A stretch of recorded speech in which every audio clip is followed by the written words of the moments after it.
Good afternoon, students. Today we will discuss 11th class topic permutation and combination as the demand of the Chennai students. So now we start permutation and combination of class 11 topic. Okay?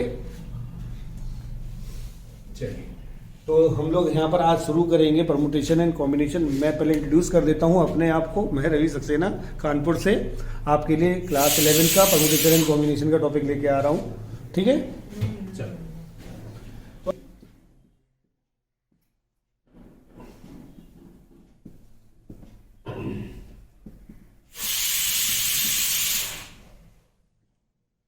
तो आज का topic है permutation and combination, और सबसे पहले हम इसमें एक चीज सीखेंगे, वो ये है कि परमुटेशन का मतलब क्या होता है। परमुटेशन का मतलब होता है हम कोई भी चीज को अरेंज कर रहे हैं इन अ प्रॉपर ऑर्डर, तो यहाँ पर ग्रुप हमारे इंपॉर्टेंट होते हैं। ओके, तो हम लोग यहाँ पर बात करेंगे। तो परम्यूट का मतलब है अरेंजमेंट से, परमुटेशन का मतलब है अरेंजमेंट से। परमुटेशन को सिंपली हम कह सकते हैं अरेंजमेंट, और कॉम्बिनेशन मीन्स सिलेक्शन। ठीक है, अरेंजमेंट्स में क्या होता है, order is important, right. Who come first, that is the important part in arrangement. And selection, okay, order is not an important part.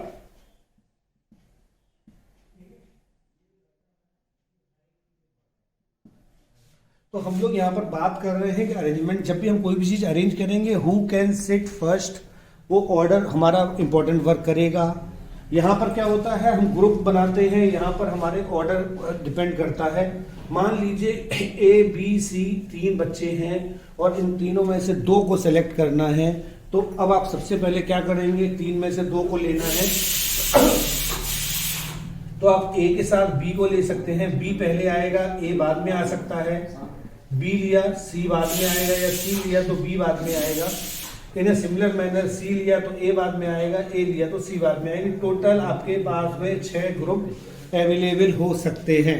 Okay, तो this is the possible ways, number of possible ways जो आप यहाँ पर देख रहे हैं कि ए के साथ बी आया है, बी के साथ ए आया है, तो ये who can first sit first है। यहाँ पर हम लोगों ने ये बात की है कि 3 सीटें हैं, उनमें से 2 बच्चों को आपको बैठाना है। तो अब क्या हुआ, पहली सीट पर बच्चा बैठ सकता है, राइट। 3 तरीके से हम यहाँ पर 3 बच्चों की बात कर रहे थे, 2 सीटें अवेलेबल हैं। तो यहाँ पर पहली सीट पर ऑल 3 स्टूडेंट्स बैठ सकते हैं 1 by 1, ए बैठा दें, बी बैठा दें, सी बैठा दें। इसी तरीके से बाकी की 2 जो आपके पास में 2 सीटें बचेंगी, उन पे आप बैठा सकते हैं। ठीक है, 2 बच्चों। तो ये आपका टोटल नंबर ऑफ वेज बन रहा है 6। तो हम लोगों ने यहाँ पर बात की कि यहाँ पर हमारे पास परमुटेशन में ऑर्डर इंपॉर्टेंट होता है, तो हम यहाँ पर इस चीज को सीखेंगे अभी डिटेल में। तो ये तो थी सिंपल सा इंट्रोडक्शन इसके बारे में। अब परमुटेशन को सीखने से पहले हम चाहते हैं कि आपको फैक्टोरियल के बारे में बताया जाए, राइट। तो फैक्टोरियल हम नोटिफिकेशन के बारे में बात करेंगे। आपके सामने लिखा है एन फैक्टोरियल, राइट। अभी हम बात डिस्कस कर रहे हैं फैक्टोरियल के बारे में। एन फैक्टोरियल, तो एन फैक्टोरियल का मतलब होता है product of n natural number. तो this is the product of n natural number.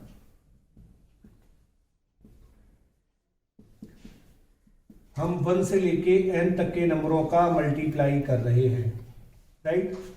तो ये हमारा n नेचुरल नंबर्स का प्रोडक्ट आ गया।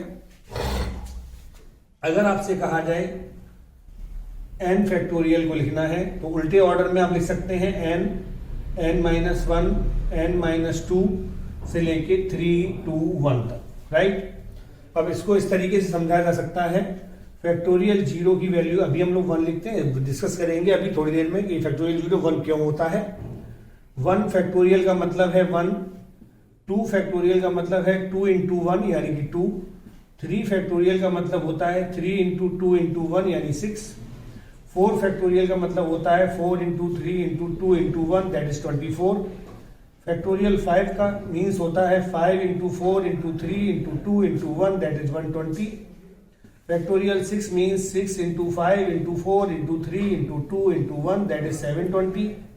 इन अ सिमिलर मैनर 7 फैक्टोरियल अगर आप लिखना चाहते हैं तो 7 इंटू 6 फैक्टोरियल लिख सकते हैं।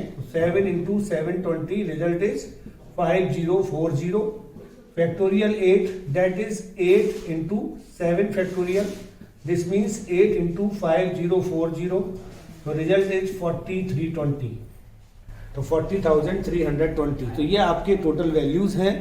आपने अभी सीखा फैक्टोरियल 0 से लेके फैक्टोरियल 8 तक की वैल्यूज। ओके, तो यहां पर हम लोग डिस्कस कर रहे हैं कि फैक्टोरियल नोटिफिकेशन में वैल्यूज किस तरीके से आपकी आती हैं। फैक्टोरियल n का मतलब था n-1। हमने डिसेंडिंग ऑर्डर में नंबर लिखे। ये नंबर्स जो अरेंज किए हैं वो डिसेंडिंग ऑर्डर में है, ऊपर वाले नंबर असेंडिंग ऑर्डर में थे। तो first we discuss about factorial in permutation combination topic. n factorial means product of n natural numbers that means 1 2 3 से लेके n तक का प्रोडक्ट, और otherwise you can say n-1 n-2 3 to 1 तक, यानी you choose as a ascending order और as a descending order. तो increasing order और डिक्रीजिंग ऑर्डर में आप लिख सकते हैं, ये असेंडिंग और डिसेंडिंग ऑर्डर में आप लिख सकते हैं। तो इसको हम असेंडिंग लिख देते हैं, ठीक है। तो आप दोनों तरीके से यहां पर लिखा जा सकता है। तो 1 इज 1 2 3 से लेके n तक that is ascending order, and n-1 n-2 3 to 1 that is a descending order. Factorial 0 means 1, factorial 1 means 1, factorial 2 means 2 into 1 that is 2, factorial 3 means 3 into 2 into 1 that is 6, factorial 4 means 4 into 3 into 2 into 1 that is 24, factorial 5 means 5 into 4 into 3 into 2 into 1 that is 120, factorial 6 means 720, factorial 7 means 5040 and factorial 8 means 40320। Okay, तो अब हम लोग यहाँ पर कुछ question solve करेंगे और वो फैक्टोरियल नोटिफिकेशन से रिलेटेड हैं, उनके बारे में अभी हम बात करेंगे। Okay, just note.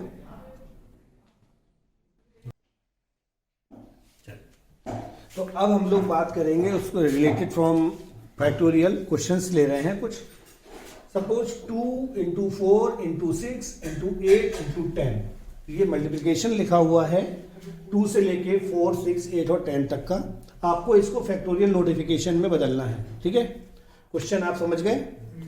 2 4 6 8 10 मल्टीप्लाई में लिखा हुआ है, यानी this is the product of 2 4 6 8 10। अब आपको करना क्या है, आपको इसका प्रोडक्ट बताना है, लेकिन फैक्टोरियल नोटिफिकेशन में बताना है। Convert into factorial notification, convert into factorial notification.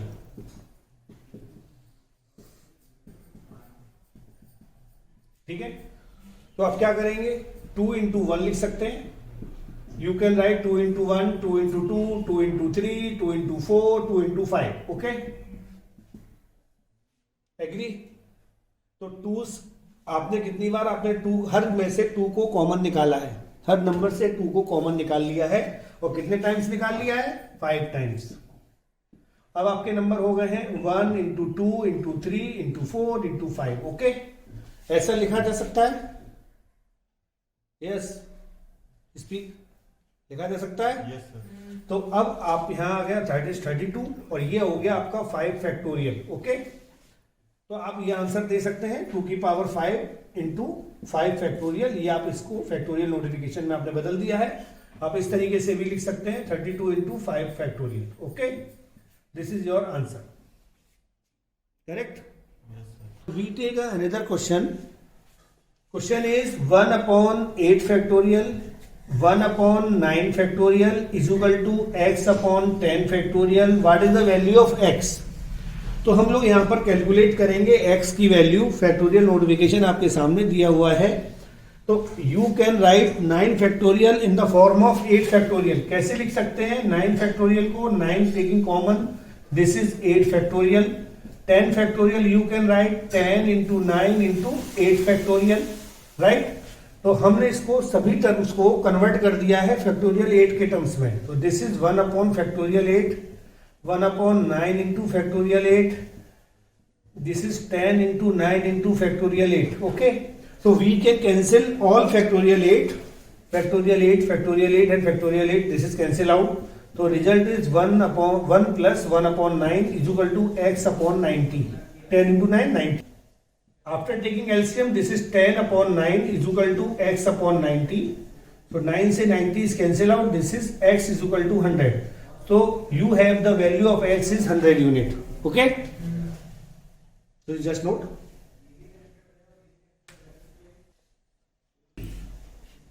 Excuse me, teacher. I have one query. The first question is 32 5 factorial is the last final answer. Yes. Okay. 5 if you want to take the value of 5 factorial, that is 120. So multiply by 120 into 32. तो final answer is but product जो भी होगा वो आप लिख सकते हैं. Okay, sir. Thank you, sir. So now we will discuss fundamental principle of counting in permutation combination. This is the second topic after factorial notification. तो factorial के बारे में आप समझ गए अच्छे तरीके से. factorial होता है product of n natural numbers. और अब हम बात कर रहे हैं यहाँ पर फंडामेंटल प्रिंसिपल ऑफ काउंटिंग की. राइट, क्या होती है फंडामेंटल प्रिंसिपल ऑफ काउंटिंग? हम बात करेंगे fundamental principle of counting. If an event can occur in m different ways,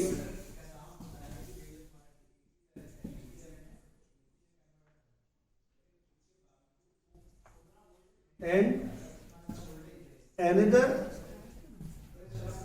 event can occur in n different ways,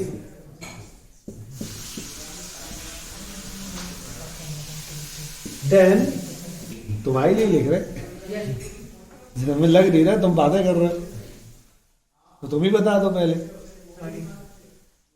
तो हम लोग डिस्कस कर रहे हैं फंडामेंटल प्रिंसिपल ऑफ काउंटिंग की.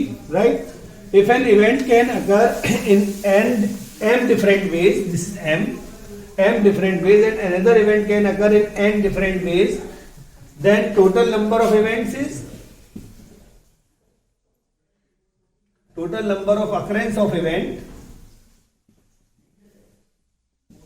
is m into n ways.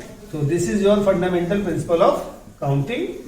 Right? अब इसका simple सा मतलब ये है, सपोज कर लीजिए कि आप एक सिनेमा हॉल में जा रहे हैं, 3 एंट्री गेट दिए गए हैं, 2 एग्जिट गेट दिए गए हैं, तो आप कितने तरीके से बाहर निकल सकते हैं, ये हमारा क्वेश्चन है. ओके, तो कुशल जी आप बताएंगे.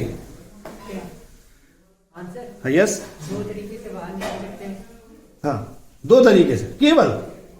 Wrong answer. 3 एंट्री है. You have 3 entries and 2 exit gate. Okay, so what is the possible order to exit? Right, बताइए. तो you have, ध्यान दीजिएगा क्वेश्चन में, entry and exit. Okay, you have 3 entry and 2 exit gate, then total number of possible outcomes is 6 ways. That is the answer by the fundamental principle of counting. कैसे?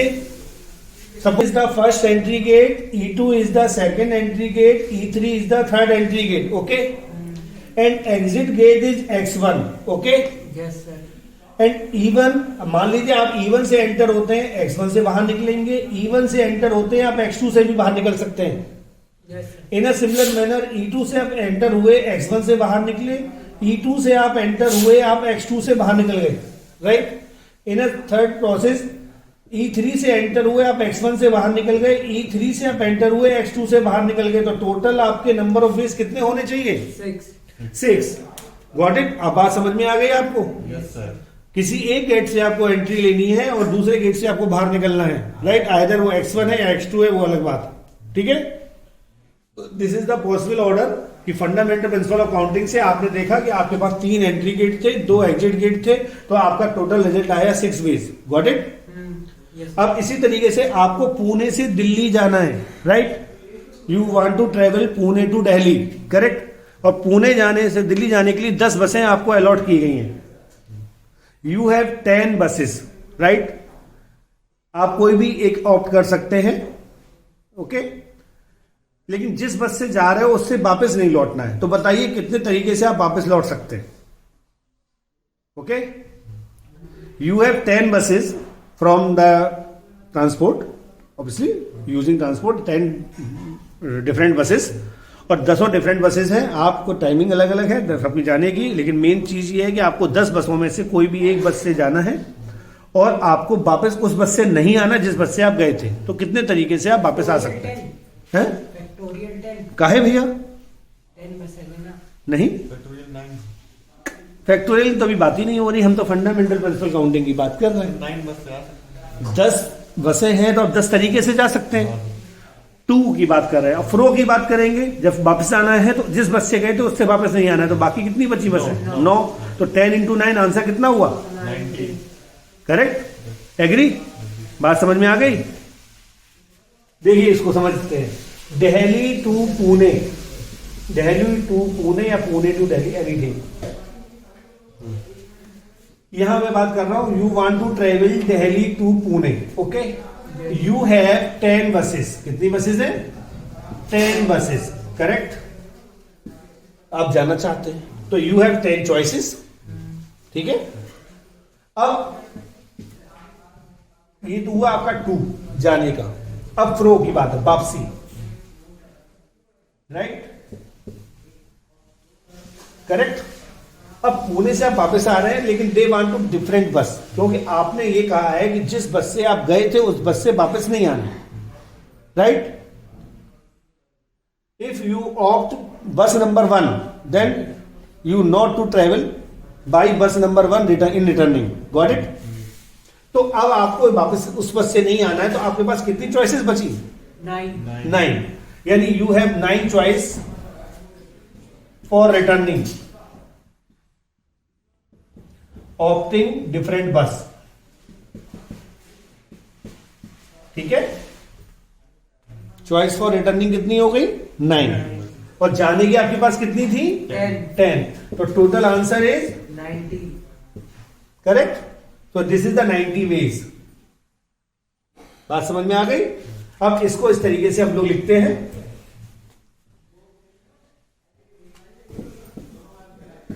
ठीक है। That is to and that is fro, correct. To means जाना, fro माने वापसी।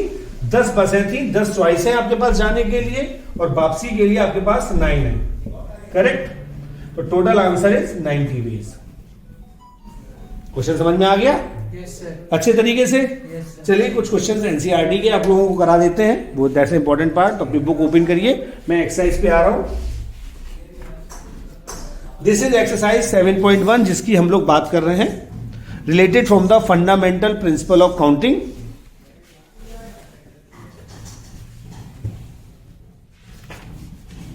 So first question is, how many 3-digit numbers can be formed from 1, 2, 3, 4 and 5, assuming that repetition of digit is allowed and repetition of digit is not allowed, ठीक है। अब इस चीज को समझते हैं, ठीक है। So we have taken first question from NCERT book. Question is, how many 3-digit different number can be formed? 1, 2, 3, 4, 5. This is given digits. So 3-digit number required, 3-digit number required, right? So all digits are different, given digits are different.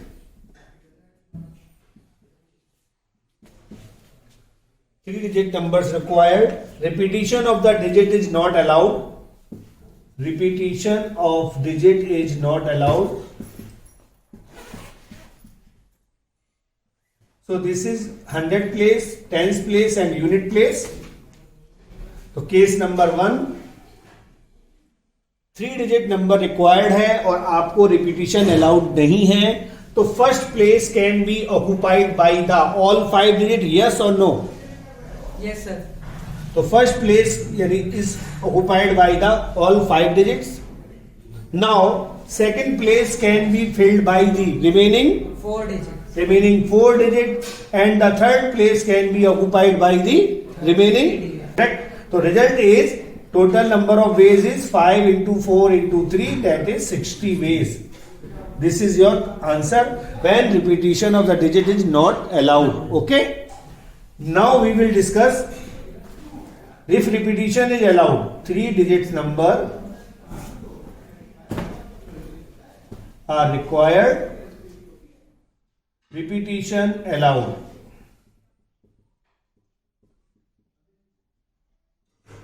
ठीक है. अब आपसे कहा गया कि repetition आपका allowed है और उस केस में आप क्या करेंगे? करेक्ट.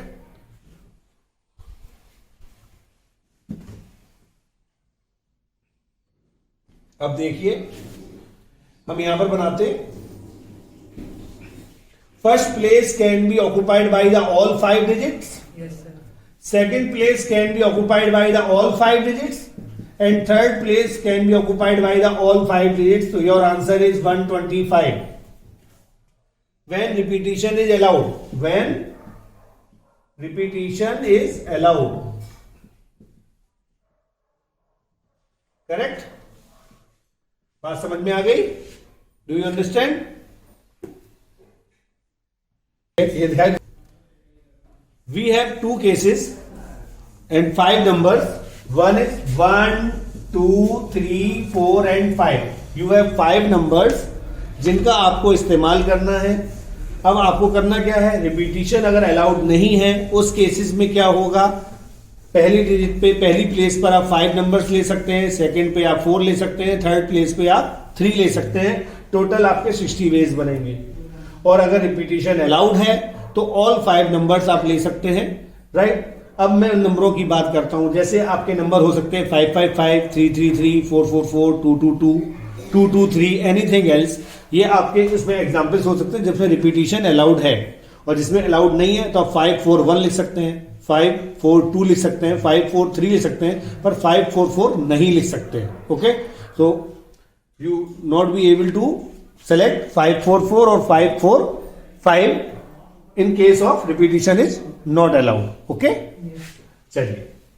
तो अब हम लोग थोड़ी सी इसको इसी चीज को हम लोग फार्मूले से समझने की कोशिश करेंगे और we will discuss the formula. Correct. So now the number of permutation of n different object taken r at a time. इसका मतलब ये है कि n डिफरेंट ऑब्जेक्ट्स में से हमने r ऑब्जेक्ट्स को हमें यहां पर अरेंजमेंट बनाना है और r की वैल्यू हमारी जो है वो n से छोटी या n के बराबर होगी और रिपीटिशन अलाउड नहीं है. उस केसेस में हम लोग किस तरीके से लिखते हैं? जैसे फैक्टोरियल में आपने देखा था 5 ऑब्जेक्ट थे तो 5, फिर 4 आया, फिर 3 आया.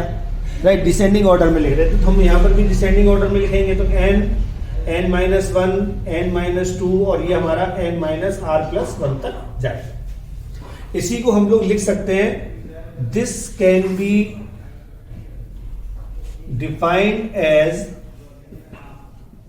NPR. तो ये आपका आ गया n, n-1, n-2, n-r+1 तक.